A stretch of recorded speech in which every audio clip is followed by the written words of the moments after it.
Hey, the NBA season is almost here. The regular season starts on Tuesday, and we're going to talk all about it on episode 102 of Gimme the Hot Sauce. Stacey King alongside Timmy Whispers just came back with his suitcase from Las Vegas. Did you put a ton of money on the Bulls to win it all? I did. Yeah, what other bets did you make when you were there? Well, some bad ones. Well, tell the folks about it, because we know you're a gambler. Well, just going there is a gamble. Just the risk of what you do to your liver. Oh, my goodness. Oh, hey, man. So when you're doing a business deal, how much drinking do you do at night? A lot. Is that a key to getting an investor? It's true. You have to get them juiced up, get yourself juiced up, and then things happen. Just like Whispers. That's the way business gets done. Hey, Stacey went on record on the last broadcast saying the Bulls are going to win 50, right, Stacey? I sure did, Mark, and I stand by that. I'm a professional analyst. I'm not backing off of that. They won, 46 games last year on a year they had COVID, injuries. You're going to get Lonzo Ball back sometime at some point. And I've liked what I've seen with the addition of Drummond and Dragic. I think they're going to be huge additions for the Bulls. Io now is a starting point guard, so they've got the rotations down. So I'm really looking forward to the start of the season. Yeah, I thought Io was great. He started all 4 preseason games. He looked totally in control. He put on strength in the offseason. He's improved his three-point shooting. I think he's going to be – he's not exactly what Lonzo gives you, but I think he's going to be a great replacement. Well, I mean, he's a tough kid. And, adding 10 pounds of muscle in his second year – he worked extremely hard in the summer. His body looks strong. What I noticed about him is when he's going to the basket, he's able to now play through contact and finish strong at the basket. So I'm looking forward to seeing what he can do. Again, he's a young point guard, still learning the position, and he's going to get better as the season goes along. Tim, you added 10 pounds of muscle this summer too, right? Exactly. That shirt barely fits. Oh, here we go. It is pretty tight. And speaking of tight shirts, it only took 5 minutes to get to that. Hey, America, I want to take a look at this shirt right here. Francisco, turn around, Francisco. Look at the camera. Now, look how small that shirt is. Now, Francisco's been out of high school for 10 years, and he decided to wear his 9th grade gym shirt that he had in gym school. They used to walk around, in gym, because Francisco never wanted to play sports. He just wanted to walk, right? So he had a little Walkman on, and he wore a little tight Prospect Heights physical education shirt. You should put it in a glass case. Matter of fact, Francisco, we may hang that up in here. We got retired jerseys in here. We might have to retire that small shirt today. Yeah, well, let me tell you something. That shirt's so tight, we see his heart beat in America. It's real tight. It's real tight. He went laps before the episode, though. Hey, listen, and then he got a haircut, America. I just want to throw that out there. His hair was looking kind of rough for like the last couple of weeks. He finally scrapped up enough money to go to Supercuts. It was buy one, get 2 free. And so he was one of the people they gave it free to. Another $2. I love you, Francisco. Don't let anybody come between us, Francisco. Okay? This is my partner right here. Francisco, my partner. Don't let anybody come between us because that's how the Beatles broke up. Hey, we want to say hi to all our followers on the Twitch chat. That's one of the fastest growing things right now. I want to say hello to everybody who's out there. That's an added part of the show we brought the last couple of months, thanks to our Sriracha crew here that trying to bring us into the 2020s and doing a nice job with that. Also, if you're watching on YouTube, you got to see Francisco's shirt. If you're just listening on the podcast, just imagine when you were back in 9th grade, just kind of a guy that was quiet and trying to hide from everybody, and they gave you this shirt that was too small, and you didn't say anything, and then you wore it 10 years later. I mean, that's what we got going here. Hey, listen, that's one of those shirts you find at a garage sale. It's like, oh my God, I can't believe I found a Prospect Heights shirt. I've been looking for this for like 20 years, and then it's like $1. It's like $1. So, you know what? Shout out to Prospect. Is it Prospect Heights? Is that what it is? Prospect High School. Said the Knights. Shout out to them. The old blue and white, the little baby blue and white. Yeah, our guy Luke Stuckmeyer went to school there. Yeah, my boy Miles Osei. He played there. Was a star quarterback for that school. Went to U of I. Was playing there. I shout out to him and shout out to Prospect. They really nice high school. Yeah. They produced some really good people. I don't know how Francisco got through there, but it's hey, I don't know. They listen to anybody in school nowadays. So we're off to a roaring start here. Let's get back to the Bulls. Let's get back on the track. Yeah. One of the other guys who really showed out during the preseason was Andre Drummond in that game in Toronto. He was 3 for 3 from three-point land. He even had the celebration routine, injecting into his veins. I mean, he looks like he's in great shape this year, and he's going to give them an added dimension as a low-post scorer with the second unit.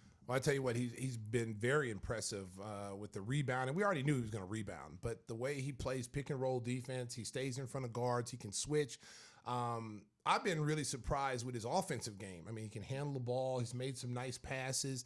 Had a nice two-man game the other night where he threw the ball up to Patrick Williams for a dunk. And he's added three-point shooting. I watched him in training camp. I said the last couple of training camp practice I've seen, he's been shooting three-point shots. And I was really surprised because I think he comes in under 20%. Yeah, 13% for his career. Yeah, way to just front him out, Mark. Well, you mentioned a number. I was just going to give you an accurate number. Under 20 sounded better. You just had to go in 13%. Okay, he's 15 for 114. We got Andre Drummond on line one. He wants to talk to Mark because he's after Mark anyway. He's after Mark anyway. Hey, you know who texted me during the game the other night? Stinger. He sent me a one-word text. He says Drummond. You know what? Because he knows I know what that would mean. Let me tell you something. He harassed me too. Did he? Yeah. Stinger harassed me because Milwaukee was in town. Yeah. And so now we moved from our little room, the announcer's room that we used to be at. Yeah. Okay. They moved us. We were in the penthouse, and now they moved us down to apartment 1A, and on the bottom floor, and we're in the announcer's room where the media room is now. Is that right? We're in a broom closet. Oh yeah, my they had goodness. us in a broom closet. Well, who took your old room? I tell you. Well, it's this new thing because you have all the women coaches and the women referees, so they need dressing rooms to use. I so got you. so all they right. They kicked you out. Kicked us out, and so now America, man. they got us in a broom closet, and hopefully we can do some little magic in there. Me and Adam, we're trying to put pictures up in there. We're trying to paint walls in there. We're doing all the work. Yeah. So we're trying to make it look a little homely. I suggested we make it an announcer's Hall of Fame, where we put in like Neil Funk, Johnny Ray Kerr. That's what I brought up to the Bulls to do. Make that an official Hall of Fame for the announcers that have been here. Jim Durham, Wayne Larrivee, all these guys who've been here that has contributed during these wonderful runs should make that room into this. So they're going to do that. So you want me to send you a glossy so I can get my picture in there? Mark, you only did how many games? Mark? 2. 2 games. I'm sorry, Mark. It's like 17. It's like Tim trying to get his little T-shirt retired. Yeah. It's just not going to happen. Not going to happen. All right. It's not going to happen. Sorry. All right, let's get back to the Bulls. The question everybody seems to be asking there on the Twitch chat and everywhere else is who's going to start at power forward? They started Javonte Green in the second game, and he played exceptionally well. He shot it at about 78% during the preseason. He really worked on his game. We had him on the podcast a month or so ago, and obviously that work has paid off. And I kind of like the idea of him as an energy guy with that first unit, and then you bring Patrick Williams, who can be a scorer with the second group. Well, America, I just want to say this real quick. The guys that we brought on our podcast are starters now. I just want to throw that out there. Io is a starter. He was on the show. He's a starter. Javonte was on the show. He's a starter. We already know DeMar and Zach are starters. Right. But those two guys were reserves last year. Now they're starters. So when people come to the Gimme the High Sauce podcast, special things happen. We make the magic happen, okay? So back to Javonte, okay? He's really earned that position. He's an undersized power forward, but he plays bigger than what he actually is. He gives you good energy. The one thing I really like about his game is he knows his strengths and his weaknesses. Now he's hitting a three-point shot. He shot over 70% in preseason. I know it's not really a lot of three-point shots, but at least the threat to be able, both him and Io, to be a threat to shoot the three will stop teams from packing in and taking away the drives from DeMar or, Zach. I thought, his energy, he's probably the best Bulls cutter. Like as far as when he doesn't have the ball in his hands, he doesn't stand at the perimeter and just waiting for the ball to be swung. He's dive cutting. And when somebody catches the ball, he dive cuts to the basket. They find him. He goes in there and dunks on somebody. And that's what I want to see Patrick do. I thought Patrick did that in the last preseason game against Milwaukee. And you could tell Patrick's confidence because DeMar wasn't there, because Zach wasn't there. It was like he just stepped his game up. And we said that on the broadcast is that he's got to play that way no matter who's in the lineup. That's how you're supposed to play. You're year 3 right now. There's no more taking back seats to guys. You got to start playing like Javonte. Javonte's out there just hooping.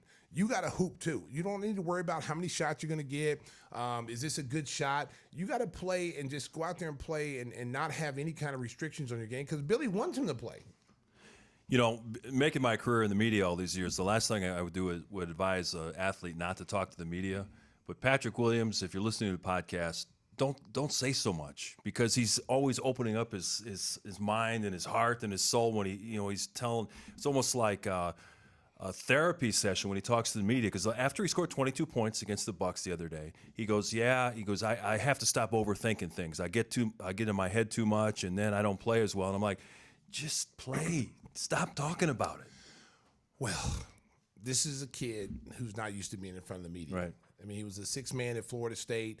There was other guys that got more attention than he did. And so he just kind of played a role, and it's the same way here in Chicago. It's like he's a high draft pick. So therefore, you're in a big city. So therefore, you're going to see much more media attention. And people want to see him do well. People want to see him play well. And when he doesn't play well, then they're going to ask you questions. Patrick just needs to just basically just say, hey, look, I'm just out there taking one game at a time. I'm going to play hard, and whatever the team needs me to do, I'm going to do. But in his mind, he needs to be thinking, I'm just going to hoop. I'm just going to play. I'm not worrying about how many shots I get, where they're going to come from, because what he should be doing is he should be watching Javonte Green and how Javonte plays. He's a much better offensive player than Javonte, and that's not taking anything away from Javonte's game, but Patrick is a much more skilled player. So therefore, there's no reason why he couldn't be the fourth option for the Bulls. There's no way in the world he should not be a fourth option, because you got DeMar, you've got Zach, you got Vooch. And Vooch is, I'm telling you, Vooch is killing. Yeah. Vooch is going to have a big, big year this year. Well, one of the guys who's excited about the start of the Bulls season is our good buddy Jeff Vukovic from Nationwide Insurance. When it comes to insurance for your auto, home, and business, make sure you contact the king of insurance. That's Nationwide agent Jeff Vukovic. You can reach him at jeffvuk.com. You'll see him at the United Center attending a lot of Bulls games, and he supports all of Chicago's pro sports franchises. So if you have insurance needs, make sure to reach out to Jeff Vukovic at jeffvuk.com. And, of course, the best jingle in the NBA. Nationwide is on your side. Oh, my goodness. Golden Pipes are in rare form, baby. They gave you a two-shot with Timmy. Timmy, you should have done some harmony there, You were all set up. No. I was just going to play the sax. No, first of all, it's a one-man act, okay? Yeah. There is no, like I said, it's Michael Jackson, and there's no Tito, okay? So he's off. It's just me. I'll give you an opportunity. I give people the A opportunity. little harmonica, maybe? Let's go ahead and sing the jingle. Go ahead. Didn't even know I played the harmonica. I don't care. Just go Oh, sing no, the I'm jingle. not warmed up. No, say it. No, I'd have to smoke a cigarette or something first. Oh, my God. So I don't even smoke. So you had opportunity, and you blew How it. about Christopher Walken saying the Yeah, Nationwide yeah. jingle? Maybe even sing it. I didn't know you did Christopher Walken singing. Well, I was a song and dance man. I told you that the last time I was here. All right. Nationwide is on your side. Okay. Somebody get the hook. Somebody needs Oh, my goodness. Somebody needs to put him out of his misery on that. He's not a singer, ladies and gentlemen. He's not a singer. Well, we got the hot sauce read coming up, so Oh, yeah. so stay nearby, Chris. close, We're going to need you. Hey, you're going to be heading to South Beach, which unfortunately isn't in January or February, but it's going to be. Oh, me? Yeah. You, Oh, I thought you were talking to you. You got, Oh, my you got a bad. game. The season opener is in Miami. Is it next week? Yeah. Oh, Lord. I wasn't Yeah, ready for that. next Wednesday.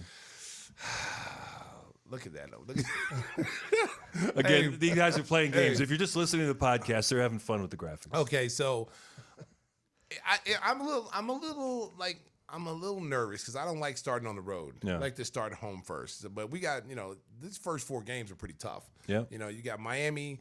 People expect them to be, a contender. You got, Washington's not going to be a pushover because you got Bradley Beal back.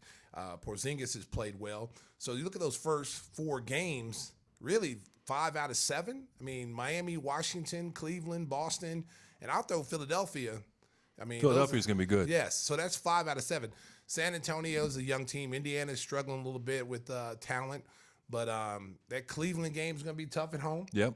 But I tell you what, like I said the other night, I think the key for the Bulls is to take care of home court, win every game at home, as many games as possible, and then go on the road and beat some of these teams. They have enough talent to beat these teams. And, again, once you get Lonzo Ball back at some point, that's just going to be like adding a free agent. You're going to get a quality person that, losing Lonzo is like losing 3 people. And so they're going to have to hold the fort down until he comes back. But once he comes back, that's going to be a big bonus for the Bulls. I was watching the preseason game between Brooklyn and Milwaukee last night that was on ESPN, and Brooklyn looked nice. Ben Simmons is starting to find his rhythm a little bit. He's not going to be a great outside shooter, but he does so many things in terms of being a defender. They put the ball in his hands and let him set up the other guys. And anytime you got scorers like Durant and Kyrie Irving, It's going to be a tough game anytime you play those guys. You still got to make shots. I mean, you're not going to just be a ball distributor. You saw that when the playoffs with Philadelphia. He's going to have to make shots. He's going to have to shoot the basketball because no matter what, he can get guys involved. He can get 10 assists easily. He can get 10 assists in his sleep. But the problem is when you start playing the good teams and they start backing off of you and they're not allowing guys to cut to the basket, not allowing guys to come off single, double screens, able to double the ball. You know, you bring off Kyrie Irving in a single double type of situation. You can leave Ben Simmons and go double the ball and get the ball out of his hands. So you probably won't see so much of that, Mark, during an 82-game season. But when it's time to start, breaking down Brooklyn and how you're going to defend what they do, you're going to see a lot of that. You think Boston might be in for a little bit of trouble with losing their head coach, Ime Udoka, just before the season? And then, of course, they signed Danilo Gallinari, but he had the knee injury that knocked him out for the year. They had Brogdon, who's going to help, but, they were the Eastern Conference champions, but they could be a little bit vulnerable to start the year. Well, it's going to be tough because I thought Udoka did a great job, especially in the second half, of defining roles. I thought in the first half, they struggled in the first half. Bulls beat them a couple of times during that stretch. Beat them pretty good. Beat them in Boston. I think what he did in the second half was define roles, and guys started understanding what their role was. Your two-star players learned how to play with each other instead of alternating every single time down the floor. You go, no, I'm going to go now, you go. I think they really understood the ball movement. I thought Marcus Smart, who was on the trading block at some point, I thought he really solidified, their point guard position. They're losing Robert Williams. This guy is a talent for them, a rim protector. You got Horford that's older. I'm not really nervous about them, Mark, to be honest with you.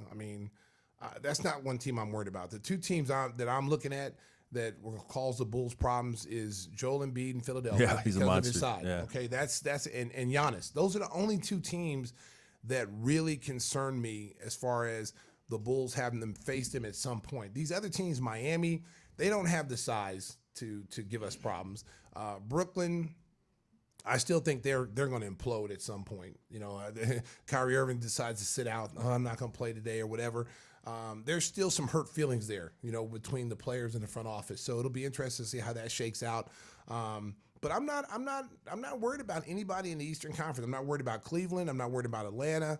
The Bulls can play with any of those teams. Toronto, not worried about those guys either. But the two teams that concern me the most is Milwaukee and Philadelphia.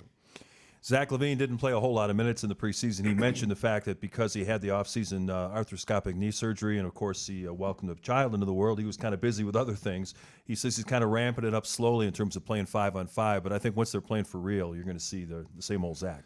I know people were concerned a little bit about it because his numbers are down. He's averaging almost 8 points a game. He's coming off knee surgery, and it's the preseason. And, most star players, unless your name is Michael Jordan, are not out there in kill mode. I thought DeMar DeRozan was in kill mode. I think, DeMar looked like the same DeMar. Yeah, he did. Like he was playing in the Drew yeah. League, like he played last year. So I think Zach was more just getting his rhythm, trying to, get himself in basketball shape and trying to, make sure that he gets through the preseason without being hurt. And I think the Bulls were really watching that as well.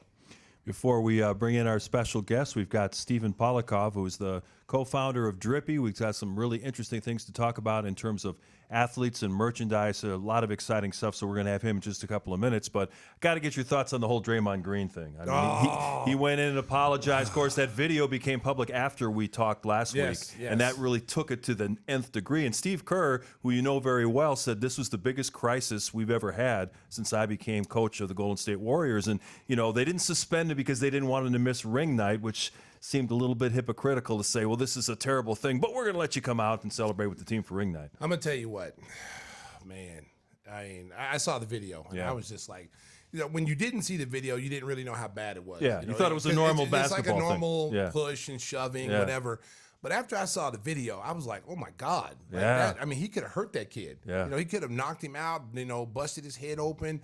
There's so many things that could have went wrong. It could have had a Rudy Tomjanovich type of thing where his face was broken or whatever. But I'm telling you right now, if I'm Jordan Poole, that's never over. Right. I'm getting you back every single day we walk into that arena. Practice, we fighting every single day till I feel like I got my lick back, because that was kind of a sucker punch. And Jordan Poole, I don't know what kind of person he is. I don't know if he's been in a lot of fights. I don't know. It's the way it looked, it didn't like he's been in a lot of fights. Well, he pushed him and he dropped his hands. Because first of all, in any kind of street fight, a person can talk trash from a distance. You can talk trash all day. You can say, "Oh, Stacey this, da da da," all right, whatever. But once you start eating up that space, now I got to get in battle mode. Like I got to get ready to protect myself. And my motto, where I come from, you don't let nobody walk up on you. Even if their hands are down, you don't let anybody walk up on you, and you get ready to get a two-piece. And so I'm gonna hit you before you hit me. So once he pushed Draymond, he should have been squared up. He just kind of put his hands down, and Draymond came with the Tyson on him, boom, and knocked him down. But I tell you what, though, they're gonna have to trade one of us, because I'm fighting you every day. Like, no, you ain't getting away with that. Did you notice that Ron Adams, the former Bulls assistant, was walking behind Draymond, and he knew something was going to happen, but obviously, what's Ron going to do? That's another thing. No player stood up and got between those guys before it got to that point. You know what I'm saying? Yeah. So when we don't know what was said, but you could tell there was a lot of things said between the two guys. And no one stepped up to say, "All right, man, chill." No coach stepped up to say, "Shut up." Yeah. No one did anything. They just let it go. And then when Draymond came over, I'm sure that in his tone of voice, you knew something was going to happen. And you've been around this guy his whole career. Yeah. You guys know him. So to allow him to do that to a younger player, I'll tell you what, man. I mean, I don't even know if you can ever recover from that.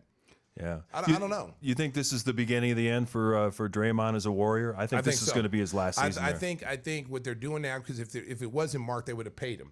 Okay, and watch this right here. Now, see, you can tell they're talking. They're talking right now. You can tell Draymond is talking. Yeah. Okay, and from what I heard was that Poole was getting the best of the conversation. There's Ron Adams coming in the back there. He sent some. Oh my goodness. Woo.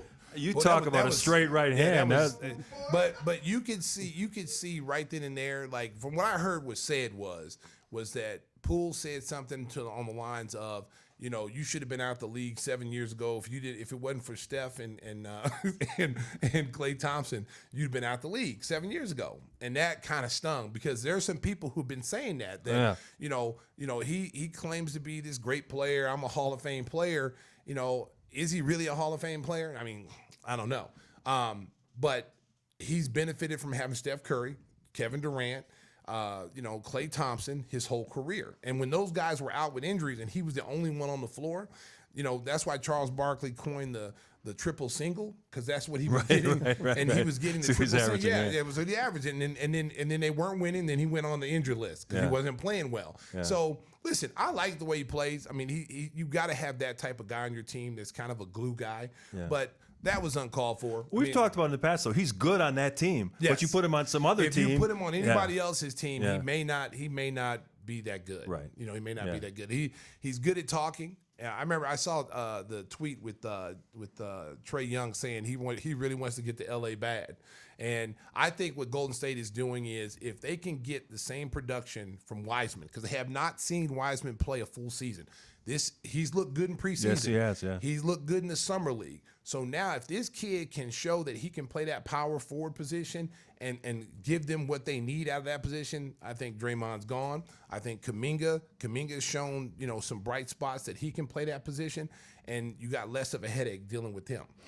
One of the people on the Twitch chat mentioned it reminds me of the Mirotic thing, but that was different because Mirotic actually initiated that. Yeah. And Bobby was really defending himself because Mirotic charged him. See, people don't know about that fight. Bobby took a really beating in the press about that. Mirotic started it. Mirotic started the fight, and Bobby finished it. Okay? With one punch. It was one punch. Listen, and just like we just said, I mean, they both squared up. It wasn't like it wasn't like that. Right. They both squared up, and they both met in the middle, and woo, ambulance comes. That's when Mirotic decided, I better go back to Europe. 911, we got a man down. 1, 2, 3. Oh, he's out 10. I don't know if you saw it on social media. Bobby was defending himself. He goes, "Don't compare this to my situation." No. Because it's totally different. No, and you know what? And Bobby told him to stop. Yeah. Like, hey man, let's, I'm from Little Rock, Arkansas. Yeah, I know what stop. to do here. And Crazy Eyes, he get them crazy eyes, boy. He ain't messing around. Like, I mean, Bobby had a reputation of being a guy that's good with his hands. There's certain guys in the NBA, like when I came in, you just knew there's certain guys that were good with their hands, and people didn't mess with them, and the people who weren't good with their hands, those are guys always got picked on. People always want to fight them. Right. Right. So you gotta have. Hey, listen. You gotta have a squabble game in this game, boy. If you can't fight, And don't say nothing. Don't say nothing if you can't fight. And that really hurt Bobby because he bounced around from Washington to the Knicks, and then he finally found a home in Milwaukee. Finally got paid this summer because he was really going on 1-year contracts. Because people always thought, well, he's unstable. We can't control him. Well, think about this. We get rid of Bobby, and we could have used Bobby. Bobby's great. Bobby's a great player. Yeah, Bobby, kid too. He's a great kid. He plays hard. He's going to give you every ounce of whatever he has, and he's that guy that when something goes down, he's the first one in the mix. That's the kind of guys I like. I don't like guys when there's a scrabble going on, and your player like a Grayson Allen. If Grayson Allen would have done that with Bobby Portis on this team, Bobby Portis would have knocked him into the third row. Yep. He would have been the first guy to go after Grayson Allen. So those are the kind of guys you need, like those Bob Proberts, in hockey, Ty Domies, these guys who pay back other people from hurting stars. You know what I'm saying? You don't let players get away with that kind of stuff. And for people who don't know that much about Bobby Portis, he's a product of a single-parent home, Little Rock, Arkansas, raised poor. He's got brothers. He's taking care of the whole family financially. He's a stand-up guy. I remember when he was drafted, he came with his mom, and the media got a chance to talk to his mom. He cares so much about his family, and now he's kind of been adopted by that Milwaukee community. Well, they love he him. never want to leave there. They love him. I mean, he took less money to stay there. He's starting now. He's starting. He's got a championship ring. He was a big part of them winning the championship. He comes in the game and he gets like a standing ovation. He gets like the second loudest ovation behind Giannis. So that tells you, and he loves it there. So he had an opportunity to leave for bigger money. And decided to, hey, I like it here. I'll take less money. I got a chance to play with a great player, an MVP caliber player every night. Got a good coach who believes in me and lets me play my game. Why would you leave? Yeah, we got to get Bobby on the show one of these weeks. Yes. He's a great kid. All right, let's get Christopher Walken back in to tell the folks how they can get the best hot sauce in America, in the world. If you're watching on Twitch or on YouTube, you see the product placement right in front of us, the various flavors. Chris, can you promote this? Tell the folks how they can get their own bottle. Oh, man, it wasn't rewritten yet. I told you, this is terrible. Power through. Power of acting. Somebody help me. Trying to score the best hot sauce in the game? Listen up. We got a variety of flavors that'll bring us some spice into your life. That's right, Stacey. Give me the hot sauce that's the best small batch organic sauces for your kitchen. The fan favorites of St. Pat's Verde, the Sweet King's Q, and that Chicago Fire 1871 mark. You ever get that on your nose hairs?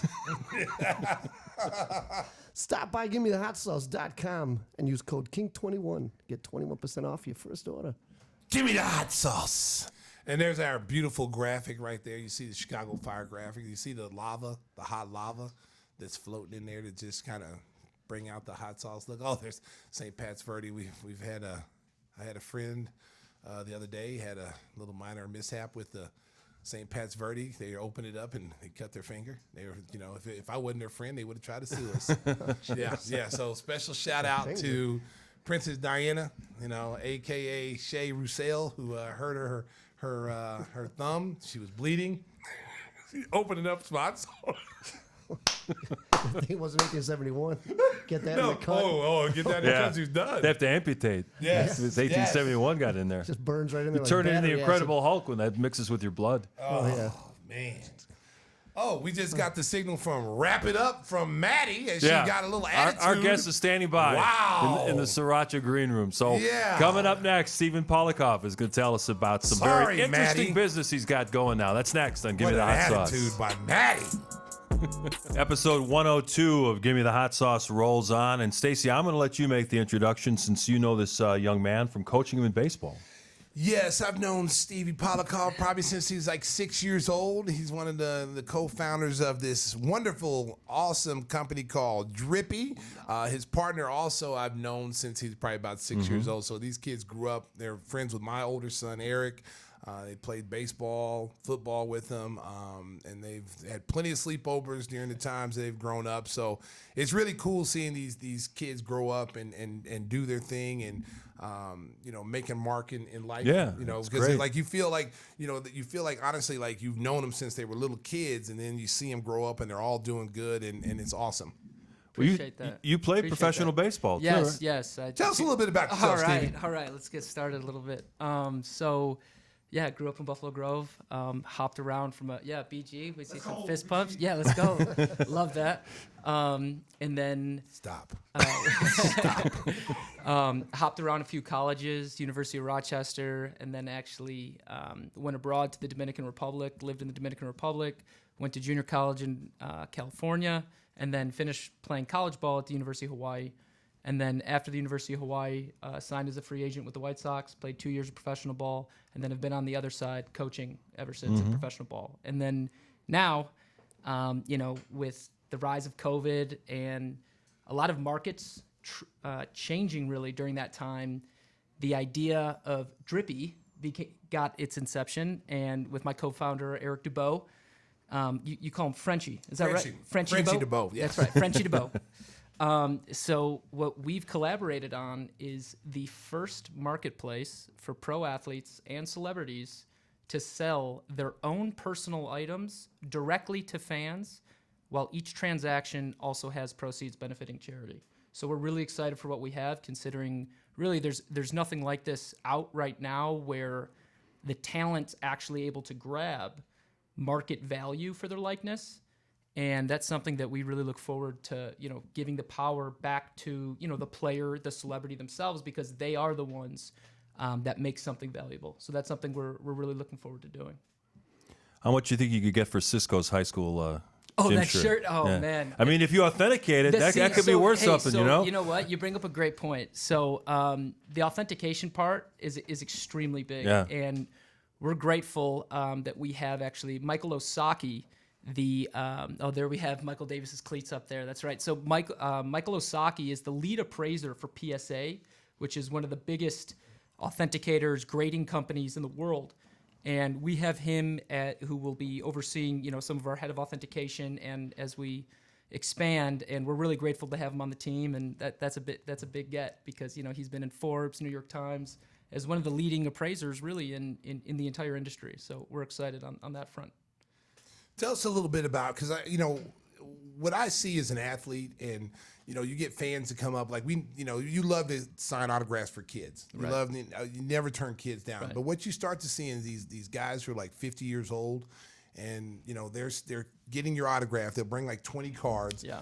You'll sign your autograph because you're being nice. All right, here you go, my man. And then next thing you know, you see it on eBay. You see it being sold somewhere, which is very frustrating to athletes, because it's like, well, we're giving you an autograph out of the kindness of our heart because we think you're a fan, and then you're taking our autograph and then you're selling it out there and you're making money off of it. So how did you guys decide, like, hey, we need to give the athletes back control? Yeah. So I think myself being in professional sports, being, having played, and even, now being in clubhouses and understanding the dynamic there, I had some conversations with guys that were really excited, to sign a bunch of baseball cards, say for Topps, right? Topps, everyone knows Topps. And, they would say, wow, I'm signing all these cards. Like, hey, how much you getting? How much are they paying you to do that? It's like 80 racks. Wow, 80 grand to sign a bunch of cards. That's amazing, right? Now, in reality, when you're signing 40,000 cards that they have to do, okay, $2 a card. And then when you really look at some of the variations of these cards, the gold speckles, how they do that stuff with the variations, they number them out of 5, out of 25, that, some of those end up grabbing thousands of dollars in the resale market, and those players are not getting anything. So then once that clicked, and I kind of saw the dynamic of, the players and the celebrities really are getting taken advantage of in this industry, it was an opportunity for us, and we're really looking forward to capitalize really in this market, because there's a need. We've had multiple agencies inbound on us, and we're really excited, hopefully, to be fundraising in the future and really, change the industry, because the memorabilia industry as a whole has really been archaic with how they do things.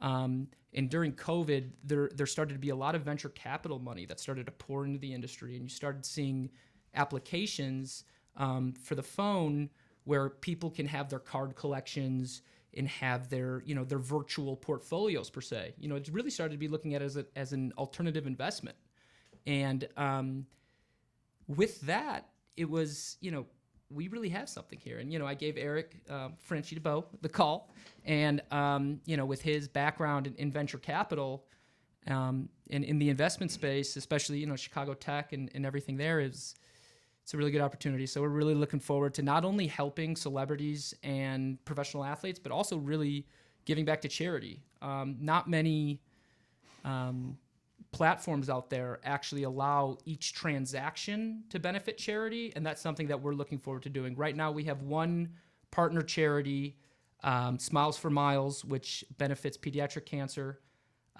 Former MLB player Clayton Mortensen, it's in honor of his son Miles. So we're grateful that a percentage of each transaction right now goes to that. But any celebrity or talent that's onboarded can also choose the charity of their choice. Yeah, you guys are relatively new in this business. How difficult is it to try to attract professional athletes to come on board? Yeah, so that's a great question. I think having the credibility of maybe who's behind the brand, that what Eric brings in his experiences with venture capital in that sense, and then also I've been in professional sports now for 7-8 years. I mean, we're climbing up there, the connections, and as you kind of work your way up in the game, reputation matters always. And I think once the value prop is really put in front of a lot of guys, it just makes too much sense to not do. So we would have guys say, wait, so you're telling me, wait a minute, I can actually get market value, like I'm not getting for my shoes. So let's put it this way, not only game used shoes, we're talking off the field items as well. So we're talking the exclusive Jordans. I'll put a little plug here. We are fortunate, soon we will have a pair of Jordan 12 OVO Drake collab with a very, very top rookie in the NFL with the New England Patriots. We will have his Jordans very soon for resale. And it's just, we're taking on and off the field items and allowing the owners to get the market value they deserve. So it's really exciting.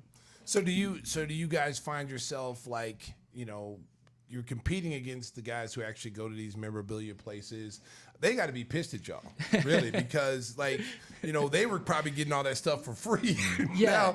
now they got to go to Drippy and basically bid for things now. Yeah. So it's interesting you say that. We wanna work with everybody. We don't see this as kind of a dog eat dog world where we're gonna eliminate those memorabilia dealers that have been in it for so long, because in reality, if it wasn't for them, the space wouldn't be where it is right now. So we look forward to working with them in ways really to see how hopefully they're intrigued to adapt and grow, because we're really, from the social channels, this memorabilia industry has been this almost like, and I'm curious your take on it, Stacey, almost like this back room thing, where it's like you get their stuff and then someone's got to sell it. It's like, what, wait a minute, there's a legitimate market out there, and we're going to formalize it. It doesn't need to be this hush hush thing like, oh yeah, those rare Jordans, that rare Gucci bag you have that, give to your buddy to sell. No, it's okay. Send it to Drippy's headquarters in Chicago. We will authenticate it and we will sell it for you. And that's what it is. Yeah, some of the high-end stuff is crazy. You mentioned before we started about the Jordan game-worn jersey. Yeah. We sold for like $10 million. Yeah, it's unbelievable. Where do people get the money to throw around on memorabilia? So I think the best way to put it is people really starting to view these items as alternative investments. Okay. And that's really what you're seeing, especially in the sports card industry. Right now, actually, I checked before I came, had to be prepared. There's currently like a Steph Curry rookie with the game used jersey on. You know how they take a piece of the uniform, put it on the card, and then they autograph it in a BGS, which is Beckett, which is a competitor of PSA actually, graded at 9.5. It's pulling over $300,000 right now with 9 days left. I mean, so the money in this industry is ridiculous. I pulled some stats. Right now, really, the collectibles industry as a whole, worldwide, it's over $370 billion. That's a B.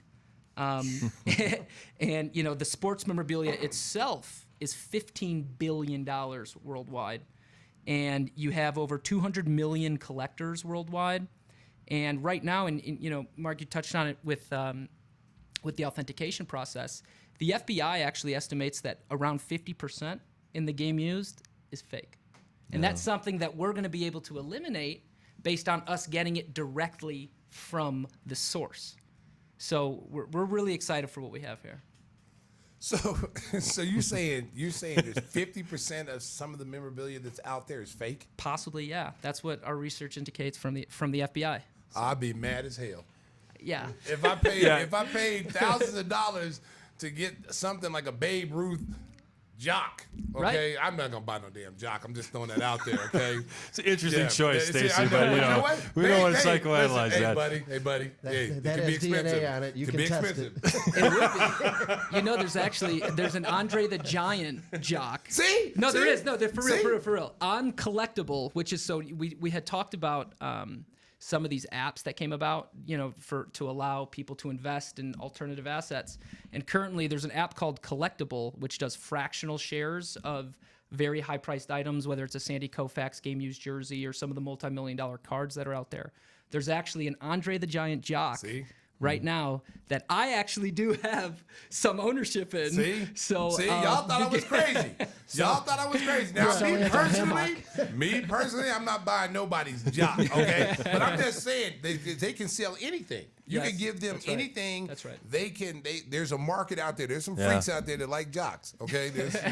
Just like there's guys that like toes painted and all that. So we've had a couple of guests on here talking about they like feet. So there are some people out there. So anybody can give you anything. They can give you anything. A mouthpiece. Old socks? I mean, a mouthpiece. exactly. And this is anything. exactly. And the way you keep, I mean, that's right. Hey, buddy, don't interrupt him. Yeah, I'm saying like He's dried trying to food. explain something. Well, I'm just saying something bizarre, like dried food on a plate. No, but I mean, so-and-so ate if you off think this about plate. it, there's been, I mean, when you see what people pay for, really, and that there's a market for, you see air from concerts that sells. I mean, for real, there's some crazy stuff. And to your point, anything from personal collections. There are some crazy things being sold. Yeah, so from personal collections to game used I've to seen it.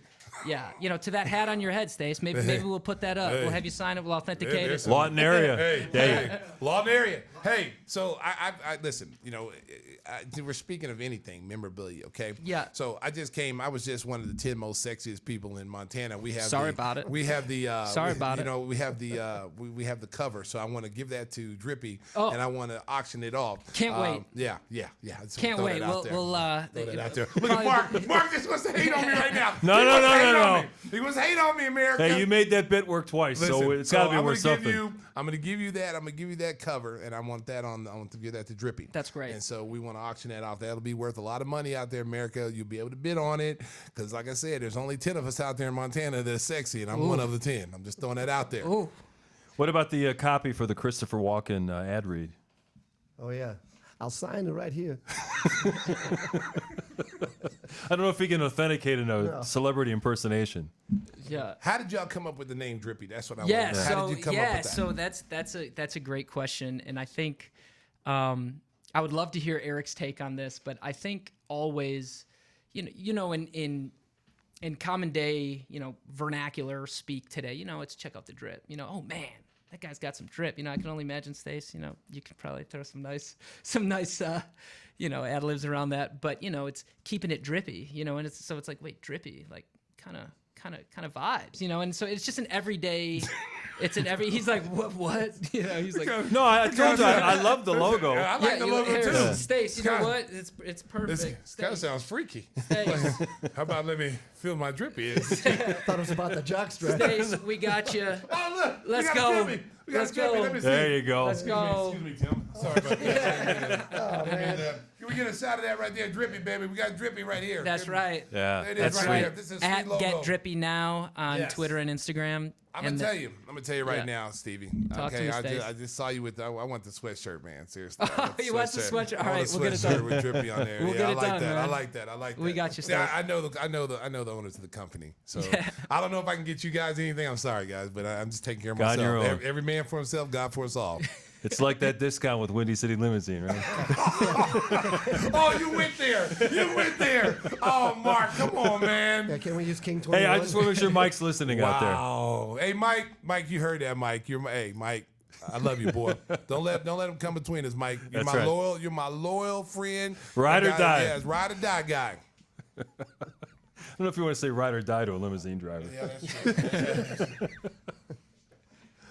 What? Tell us more Yeah, about the charity component, Yeah, because I'm absolutely. sure that when you approach athletes, Yeah. if they don't know you, Right. they're always going to be a little bit skeptical. 100%. What is this guy's angle? Yeah, And when you exactly. start talking about That's a good charity, point, yeah. but I'm sure that a lot of these guys are very interested in trying to give back to the community. Absolutely. And I think sometimes, at least what I've seen and what we've seen in talking to athletes or the representatives, is sometimes they don't know how to do that. Right. That's a real thing. And at the same time with us, keeping the talent in mind, the celebrity, the athlete in mind, because we are a talent-centric platform, it's no one wants to feel at the same time too like a sellout per se for what they're doing, but also there's a big opportunity here to give back.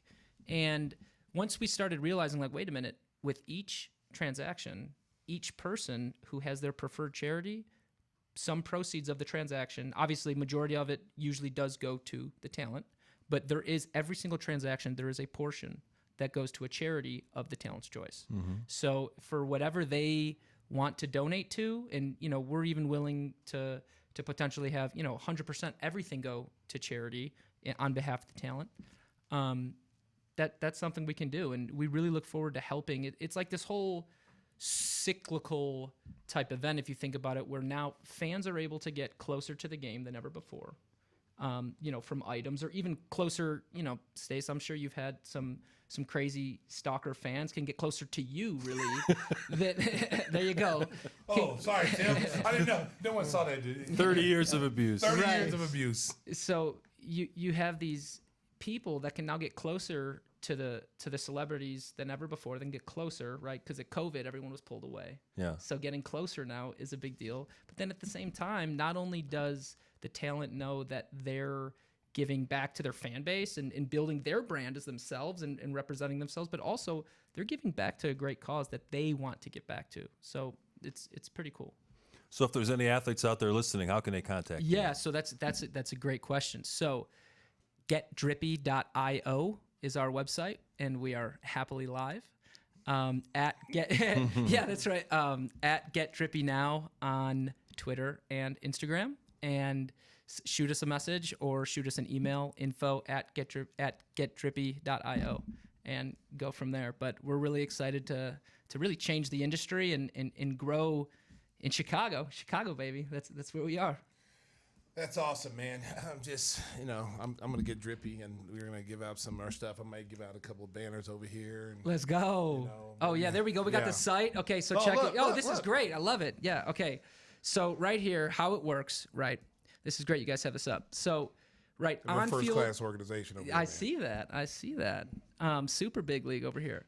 So the items from the player or celebrity on field or off field, right? So whether it's cleats or shoes off the field, those items get sent directly from that person or that person's representative to our headquarters in Chicago. Right.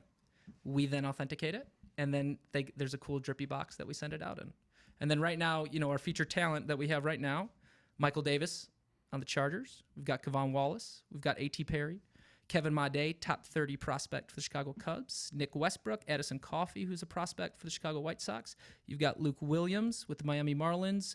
Khalil Shabazz, San Francisco. Jack Sawinski, actually Chicago native, who's one of the Yeah, I saw his family at a game at Wrigley Field did you really? this summer. Yeah. Yeah. So Jack's great, phenomenal dude. We actually trained together back in the day a little Nice. bit coming up, and we have a pair of his cleats, and we're open to all sports, all professional athletes and all celebrities really. So we will get into the YouTubers, the TikTokers, the Instagram influencers, because it doesn't stop. Well, I just want to say one thing before we let you go, Stevie. You guys throw these awesome parties. You always have these awesome parties somewhere where you're having like your demonstrations and stuff. And I've never been invited. And I just, Are you talking about the one in Paradise Valley last year? Yeah, Paradise Valley? That was the one, huh? Yeah, that was really, that was the one? That hurt me. That hurt me. Well, you know what? These guys come to me. They get some advice. I give them some advice, Then they throw a nice party. It was like in the mountains. Was it in the mountains? Oh, it was in the mountains. It was like in the mountains. It was like some high tech stuff. I'm like, they didn't even invite me. And I know these guys. They were 6 years old. I'm like, oh man, that hurt me. Well, you will get a special invite to our next one. There you go. I promise you. I'll believe it when I see it. Oh, it's coming. It's coming. Prepare yourself, I'll believe Stacey. when I It's see coming. it. Okay, It's coming. but yeah, I'll believe it. Well, Steve, it sounds like you got a great thing going. Really appreciate Give our that. best to Eric. Absolutely. Sorry he couldn't make it this time. Yeah.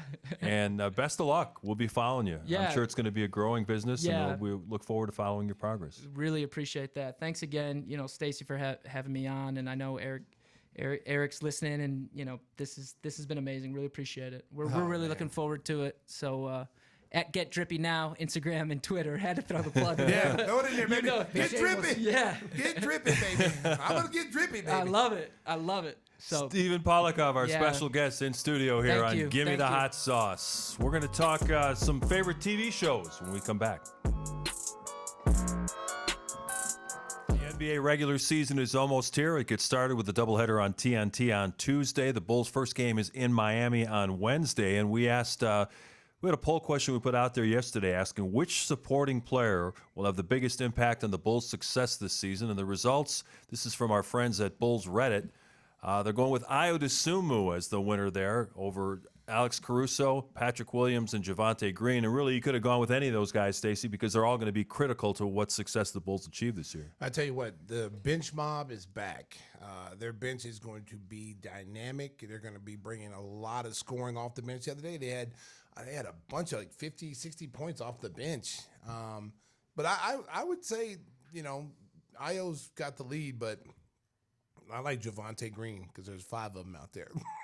Yeah, that's one of the comments we got. So Jay Rutt said this is a hard vote because there are actually 5 Javonte Greens. So obviously they're following Stacey. Another comment, Caruso without a doubt, although I could see Ayo possibly being the right answer too if he takes a leap this season. And of course, everybody's a little bit nervous about Patrick Williams, but as we mentioned in our first segment, let the kid play. He scored 22 points against Milwaukee. All the physical tools are there. The kid's 21 years old. He's just got to learn how to just relax, go out there and play, stop overthinking. Because right now he's overthinking. It's just like, when he's out there with DeMar, he's out there with, Zach and Vooch. It's like, should I take this shot? Should I not take this shot? Take the shot. Just play. If you miss it, get back on defense and guard whoever you got to guard.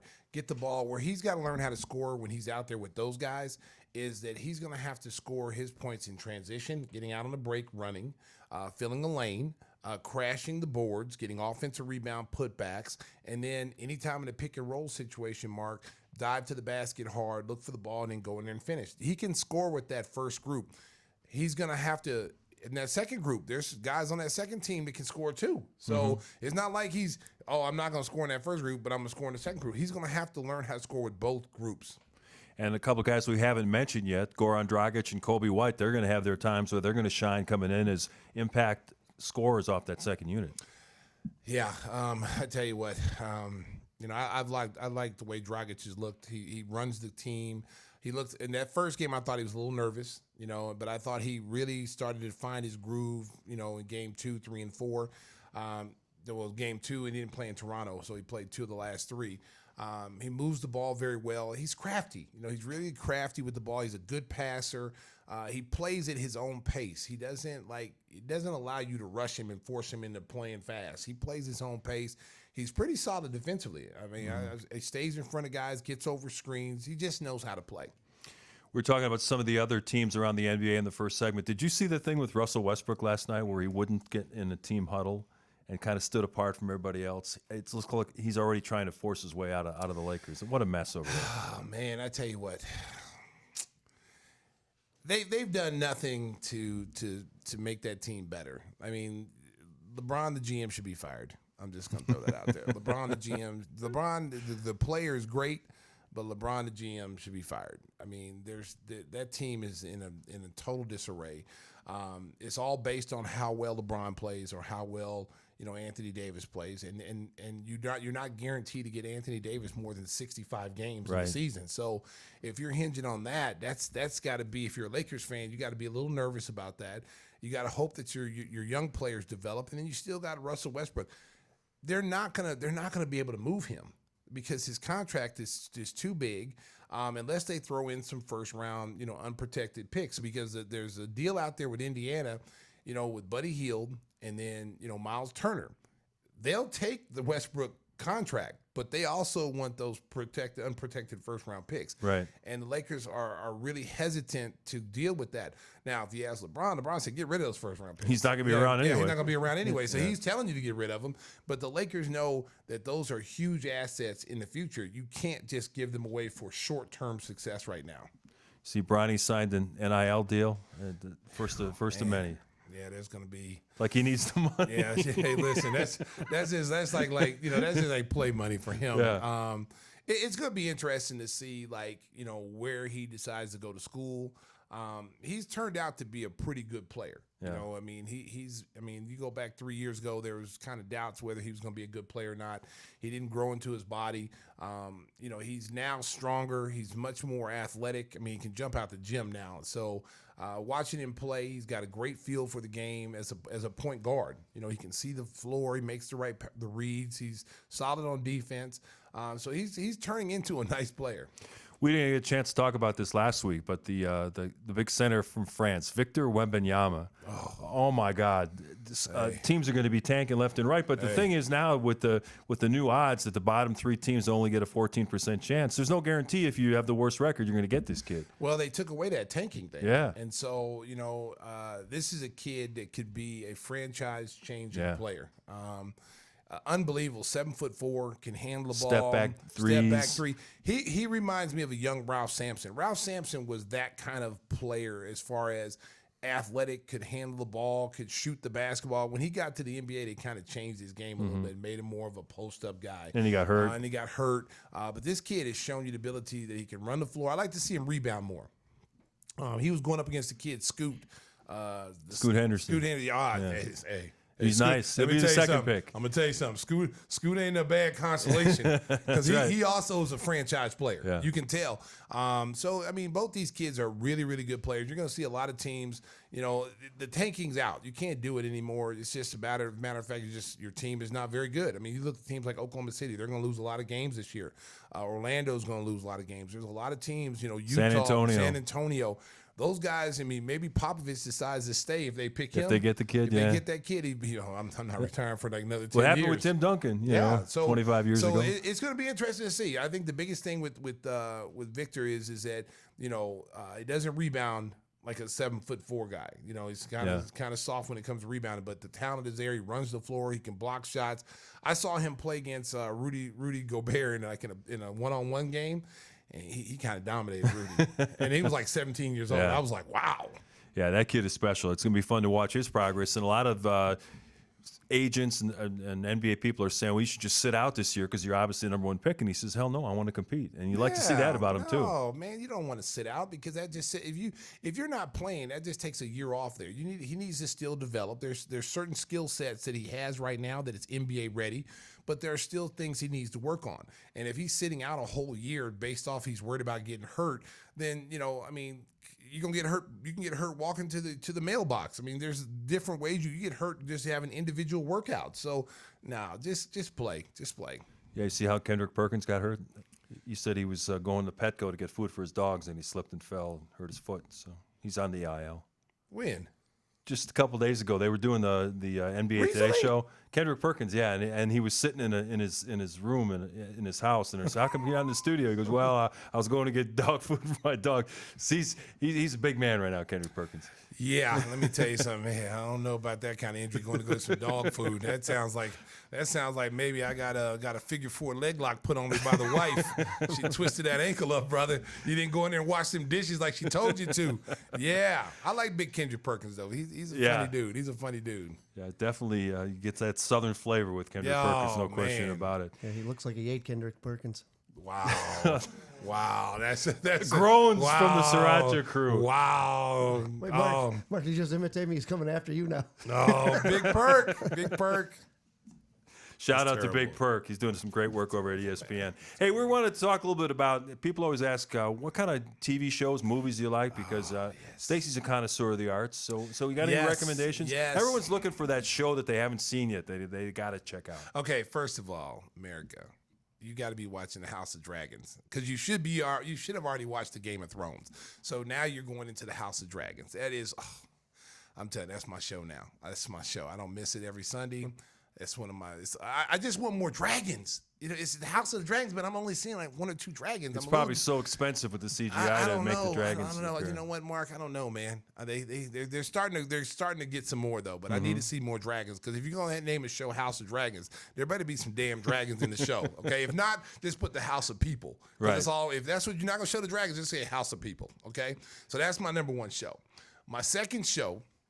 That I like that I'm really into is Cobra Kai. I've said this. I've seen before. that. Yeah.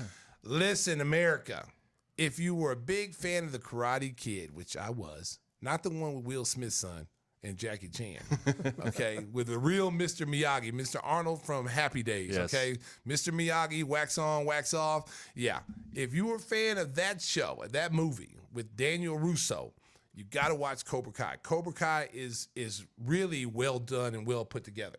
It's like they brought back all the old characters from the original, and they all play an important role in the Cobra Kai series, and it's awesome. I love it. Johnny, remember Johnny Lawrence? Johnny Lawrence was the bad guy and that was terrorizing Danny Russo. He's in it, and they both have a love-hate relationship as adults. You know, it tells you the backstory of why Johnny was the way he was, how he got into Cobra Kai. It is a great, great show, a great family show. Check it out. They dug up all the other old guys now, too. Yeah, they brought back that Terry Silver. He was like the ultimate villain. He's still there. Yeah. He's still in it. So they got Terry Silver. They brought back the Mike, the guy that terrorized Mike Barnes. They brought him back, and he completely changed. He was a nice guy. Yeah. He's selling furniture. So who else did they bring back? Oh, the guy they were fighting, the Japanese guy that was against Mr. Miyagi. Yeah, the uncle's. That was trying to kill Danny. Was trying to kill him. Yeah. Yeah, they brought him back. Yeah. And he's cool. He's turned over a new leaf. He's not the bad guy. They need to bring Allie back though, the girl, the love interest from Danny Elizabeth Russo. Shue? Yeah, they need to bring her back. And but it's a great show. Check it out. I'm telling you, hey, You'll you'll drink say more thank Coors you. Banquet. Oh, Coors Banquet. I didn't even know they made that beer anymore. But Johnny Lawrence, that's all he drinks. Right. Yeah, they push the Coors Light. You don't see many ads for Coors Banquet beer. No. Yeah, I've got completely into it. I'm getting in fights at 7-Eleven now and everything. Yeah. And then America, my favorite show. It's not back on yet. So if you haven't seen it, go and start binge watching Yellowstone. Oh, yeah. Yellowstone. Yes, there it is right there. Kevin Costner. Oh, he plays a great lead role in this. My man, Rip. Rip is the ladies' Rip's favorite. great. Rip's the ladies' favorite. His daughter, Beth in the show. She's dangerous. She's dangerous. Did you know she was English? Yes. Yeah. Man. Yeah. She's a Kelley. Oh. Christ. She is. Oh my God. Anyway, before I was really interrupted by this man over here, it's a great show, well put together. Like, I think it's like 5 seasons, I think, or 3-4 seasons or something. I've been binge watching it. Like, it's an awesome show. Yeah, you can catch up on Peacock if you have that. Yeah, They've you got all got to the check past it out. episodes. And then they got the 1812, I think. There's the pre spinoff, yeah. The pre, but I don't know how far that goes back. You know, because I haven't checked that out. Yeah, because they got Sam Shepard. That's not Sam. You know, the guy goes, beef. What's for dinner? that guy with the nice mustache. Yeah. Like I'm not big on the mustaches, you know, but he's got a nice mustache. Sam Elliott. Sam Elliott. There you he go. has a great mustache. He got one of the best mustaches in the game. Yeah, he's the narrator for The Big Lebowski. Is he? Yeah. He's done a lot of commercial work too. Yeah, he's got a great voice. He's got a great deep voice. Like, you know, like I said, beef. What's for dinner? Whispers, what are you watching? Porn. Well, that's true. What? Leave it to Whispers. You got to watch the old greats. You know, it's got a good outlet is Hulu. They've got a lot of good shows on there. Michael Keaton won an Emmy Award for Dope Sick, which is about the opioid crisis, which was really well done. He did a great job acting in that. A show it's a lot lighter. Welcome to Wrexham. You know, they tried to take advantage of the Ted Lasso popularity, and this is a true documentary. Ryan Reynolds and Rob McElhenney. I saw that. Actually bought a soccer team from Wales that was at the bottom of the rung, and they're trying to get them moved up all the way through the ladder. So this actually follows them through the whole thing. And really that's a well great done show. Ted Lasso. I've watched Yeah, I'm that. wondering when they're going to come back with a third season. They're like teasing everybody to get Apple TV, so they want to get the subscriptions up before they bring it back. And another show that I'm not really a big fan of is Jeffrey Dahmer, the Dahmer movie. Yeah, I haven't dipped my toe in that. Something, Yeah. man. I'm gonna tell you Stop something. watching, kid. I'm gonna tell you something, America. You hate it so much, Hey, you can't listen, stop. America, let me tell you something. I like horror movies, and I can get into that kind of stuff. But I can't get into this Jeffrey Dahmer. Real life. It was real. It's too real for me. Well, just from the trailer that shows you that guy should have been caught so many times. Oh, And- man. How the hell could you Yeah. listen? This dude is snatching people from the bar on a Yeah. daily basis, and people don't remember. Like, hey, have anybody seen Bob? Yeah. He was just here last week. It's been left 3 with Jeff. months. And then the next time he comes and gets somebody else. And then you would think they say, hey, listen, man, there's like 5 guys from this bar that's missing. Yeah, You know? yeah. And then the lady next door, according to the movie, I don't know how true this is, but the smell was so bad. Oh, sure. Look at the pre. Didn't that creep you out? Yeah, it does. I mean, just seriously. watching the trailer, I was like, oh, man, I can't watch No, this. I started watching it, Mark, because I was like, I'm going to watch it a little bit and see. Because Yeah. everybody's like, you got to watch Dahmer, you got to watch Dahmer. So I'm watching it, and, the first scene starts off with the guy getting away. Yeah. The guy gets away from him. And you should know when you go into Jeffrey Dahmer's house, and first of all, you smell bodies, you should just automatically left. Because that smell was already in the hallway. How about the drill dripping with blood on the counter? Your second thing, Mark, that you should have known you was in trouble, when the guy locked 9 locks. That's when you know He's right just there. security conscious. And then the third giveaway was when he's drinking a beer, but he's gonna mix you a drink. Yeah. And says, drink this. Let's throw it down the hatch. And the guy's like, look, well, I'm not thirsty. Well, you drink it. Go ahead. I will say this about Jeffrey Dahmer. According to this movie, Jeffrey Dahmer must have been superhuman, because he just subdued people. Like he was like a UFC fighter. He was pinning people on the ground. He was really taking people down. I'm like, how is he so strong? Like he was literally, his father's to blame though. If Mr. Dahmer's out there listening, you're to blame for this, because when you watch how he turned into this, like they were picking up roadkill on the road, and he was cutting roadkill up, and his dad got him into all this stuff, and I'm telling you, man, It's kind of like Dexter. Hey, listen, Well, no, he started I'm eating a it. big Dexter fan. Yeah. I can watch Dexter, because Dexter There's was some humor in that, too. Yeah, Yeah. Dexter was killing criminals, Yeah. people that deserve to die. So I can watch that. This dude was eating people. There's a big difference. Dexter wasn't eating nobody. He was just cutting you up, putting in your trash bag, and throwing you in the And ocean. here's a bet for you. That actor is so good, he'll never be in anything else. The guy playing Dahmer. Yeah. You get kind of typecast in that kind of No, role. He's terrifying. this guy who's playing Dahmer was playing on that American Horror Story. Oh, Yeah, okay. but now it's He over. knows what he's doing. No, he's good. He's a good actor. He's Yeah. a good But now actor. he's Everybody Dahmer. likes him, but I'm telling you, man, he's got the same glasses that Yeah. Dahmer wore. He was walked. eerily like the way he walked. I mean, America. I'm not telling you not to watch it. I'm just saying it's not for me. I guess We he ate got to get people. Steve back. Maybe he can sell those glasses. Get him Yeah, authenticated yeah. and put him on Drippy. Oh, Drippy and Dahmer glasses. That's not a combination I want to be on. No. You know no. what those victims needed? They needed to get to the house in a Windy City limo and have Mike watching out for them, because he would charge. He'd take care of Jeffrey Dahmer. Oh, Mike, if you hear me out What a there, baby. segue. Mike, hey, David, Mike would have took Jeffrey Dahmer down. Oh, Windy City Limousine provides championship service. Making a reservation is so easy, it's a slam dunk. Let Windy City break the full court pressure of traffic and get you to your destination in style and on time. Contact us at 847-916-9300 or hit us online, WindyCityLimos.com. And they have a panic button in the back in case you're trying to be captured by Jeffrey Dahmer. So just hit that button, and Mike will come charging in and I'm save telling you. you right now, man, seriously, like that's just something, even talking about it just creeps me out, man. And my one thing is like when you go into someone's house, okay, the first thing I do if I go in somebody I don't know, Sniff. no, not sniff. What the hell are you talking about? If you smell something like that. But no, seriously, you go into someone's house like him, okay, and you smell the bodies, whatever. Like you should be looking for weapons. Like you should be looking for like something to grab. You know what I'm saying? Like when the first time I went over to Tim's house, that's the first thing I did until I realized that he was no threat. Looking for I a was weapon. looking for weapons just in case. Like if I walk in, Mike, and I see this mark, I'm using it as a weapon. That's a weapon, I'm gonna bust you in the head with some barbecue sauce. Okay, I'm gonna make sure that I'm not gonna and then you'll be drippy. You know what? There'll definitely be drippy. But I'm gonna make sure if I'm going out, you going out with me. Both of us going out. You're not going to be up there nibbling on my leg and putting barbecue sauce on me, Jeffrey Dahmer eating me up. No, not happening. Not Stacey King. Nope. So I'm already made one bad transition. I'm going to make a second. You will not find any angel water in Jeffrey Dahmer's apartment because he's making different cocktails. No, he's not. Tim, tell the folks how they can get some great service for their water purification. Go ahead, Tim. Sure.